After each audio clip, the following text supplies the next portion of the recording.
Alrighty, ladies and gentlemen, today I'm going to bring you the hard mode Thorim guide for expert raiders, of course. And really, this guide is just here to make your kills faster and cleaner. The average kill, at least with my group, takes about 14 minutes and 37 seconds, but this strategy can cut the kill down to under 3 minutes, which is ideal.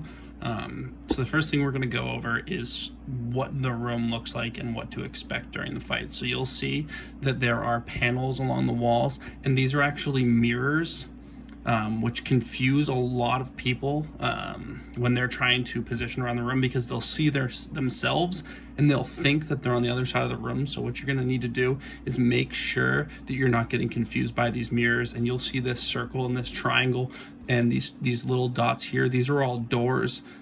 So if your healers are getting confused about which door to stand next to, just let them know they're either in the dots, the circle, or the triangle. And you'll see the swishes here and the arrow. That's letting you know that the boss is going to be positioned and swung very quickly based on mechanics that we're going to talk about later. But you need to be ready for the swish and flick here. It could happen at any minute. And these things, this is if an electric ball hits this, it's actually ping pong back and forth. So if you think you're safe and you're just going to eat it, if you're behind the magical ping pong wall, there is a chance, it's only about a 70% chance you'll survive. But you know, if you're going balls deep, you know, sometimes you can risk it for the biscuit here. All right, cool.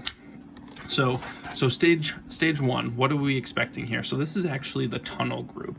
If you're on the outside, you can basically turn your brain off, and if you die on the outside, you're just bad. So we're not going to cover that right now, but what we're really going to cover is the inside room, and it's more complicated than you would think.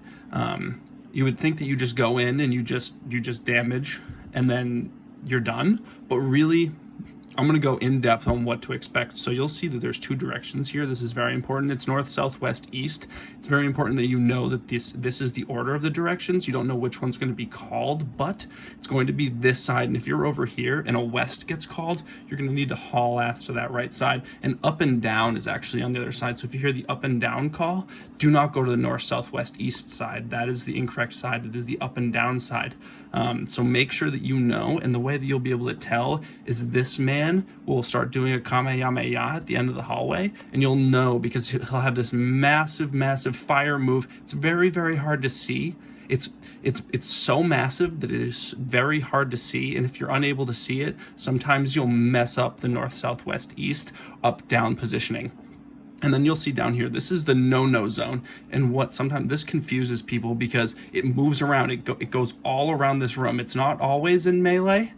Sometimes it moves, so you do need to be on your toes. But if you enter the no-no zone, then you're going to get spiked. And that's just a bad time for everybody. So after the tunnel, what we're going to do is we're going to transition into phase 2. And this is really important. So it actually has its own diagram here. So when you're in a group, and these groups are usually marked by healers, you'll have a circle, a moon, a diamond, and a triangle. And what you're going to want to know is that the pattern for moving around the room is very important. So if you're a circle, you need to know that if you get lightning, you're actually going diagonally to where a diamond is, and diamond is going to shift up to triangle, and triangle is then going to shift up to where you started as a circle.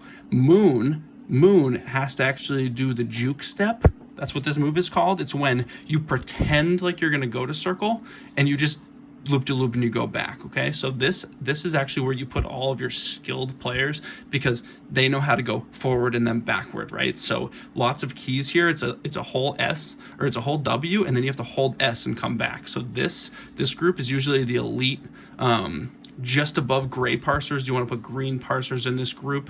The other groups all need to be gray because they're going to be moving so much that they're not going to be able to tell what's going on. So you want to put all your bads in the other group, and your elite group is in moon. So we'll usually have our top green parsers in this group. Okay, awesome. So now that we understand the movement, let's actually talk about the hard mode fight here. So a few things I want you to notice. First, we have all the spell bitches on the outsides here. Okay, so these guys are all yeeting shit and casting spells. And the melee, the pointy boys with the little pointy sticks, right? They're going to be separated, right? And it's going to be a diameter circumference of about 1.5. between each of these groups, and that's actually really, really important. If you're within a diameter circumference of each other, you're going to get lightninged, and usually the safe zones for lightnings, if you do not want to get lightnings, is you do not stand near sun chips and you don't stand near any shamans, because shamans have this ability where they can come back to life with their ankh after they die. So usually they are stacked and they're going to die. Unless you bought one of their ankhs from them for 1 copper prior to the raid, and then you have their ankh and you're able to use it, and in that case, feel free to stack on top of the shamans. Okay, so now we understand the stacking. The main piece here that's different from normal mode that you need to be ready for is actually the frost bitch. So the frost bitch, you'll see her over here. She's shooting like spiky things all at people, and she's got a frost nova around her. If you're in the frost nova, that's bad. Multiple reasons, because you can't do the up back or the triangle motion from the last diagram. You're actually stuck inside of frost bitch's shit, so not good. Okay, this is not great. The other piece is in this phase, not like the tunnel. The no zone is actually where the snow is coming down, right? So when blizzard is happening, this is now the no zone, and you need to make sure that you don't go near any of the spiky boys, because they're doing their diameter circumference. You actually need to spread out and really get in your triangle and swish motion, right? So this is where this comes in. So everybody needs to be on the ball here, or we're gonna screw up. Okay, so the next piece is what you should expect in the DPS charts. So at a first glance, you'll see, it looks pretty spread out, but really there's a science to this. So Thorim will take the first spot, okay? We need him comfortably above, then we're gonna have wings, and then a random. So random number 3, I really need you to step up and take that spot. Then you'll see underneath here, this is where the shitters live, okay? So you'll have a bunch of shitters, and this is very, very important, because if we want to get those 14-minute kill times, we need these shitters. Right underneath the shitters, we'll see the tanks. That's pretty standard for most groups, nothing out of the ordinary here. And then underneath the tanks, we'll have the real shit, right? So we'll probably have 1 or 2 here. That's okay. That usually means they're playing with their keyboards upside down, but this is fine. We should expect this. Okay, awesome. So the very end of the fight, when the real shitters really pull us to this last piece where, the boss is above, 11 or 12 stacks, and he's starting to really shit on those tanks. And we've actually used all 11 of our B-reses. So we've B-resed the tanks or the shitties 11 times, and now we're out. All the onks are used, and there's nothing left. What do we do? The first thing we want to do is we want to use our taunt number 1 on the up-down side. Remember, this is the up-down side. And then we want the north, south, west, east side for taunt number 2.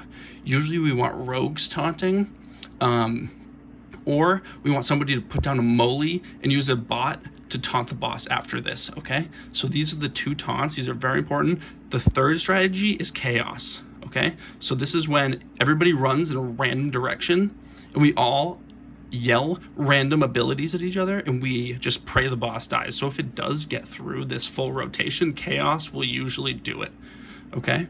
So I hope you all found this educational, and that next week we can come in and this should be no problem, as long as we remember the up, down, north, south, west, east pattern, as well as the loop-to-loop and the circumference diameter. We should be fine, okay? Let's get after it.